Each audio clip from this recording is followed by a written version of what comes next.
Welcome to this tutorial on how to send bulk WhatsApp messages using WhatsTool. In this tutorial, we will guide you through the process of using WhatsTool, a popular third-party tool to send messages to multiple contacts simultaneously. Please note that using bulk messaging tools should be done responsibly and in compliance with WhatsApp's terms of service and relevant local laws. Let's get started. Step 1. Install WhatsTool. Tap on the Play Store and search for WhatsTool.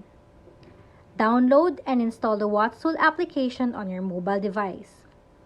Step 2. Prepare your contacts. Create an Excel or spreadsheet file containing the phone numbers of the contacts you want to send messages to. Each phone number should be on a separate line with the country code included. Step 3. Import contacts from WhatsTool. Open the WhatsTool app on your mobile device.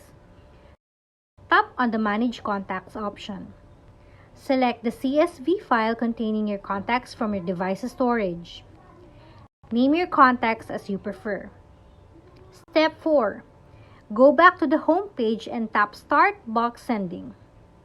Tap on Select Contact, and then tap Select Imported Contact. Tap on the group that you just made earlier, and on the bottom of the screen, press Select. Now, as you can see, we are on the Message and Attachment page, where you will compose what you want your recipients to receive. After making your message, proceed with the next button. Finally, tap Start Sending. Congratulations! You have successfully learned how to send bulk WhatsApp messages using WhatsTool. Happy messaging!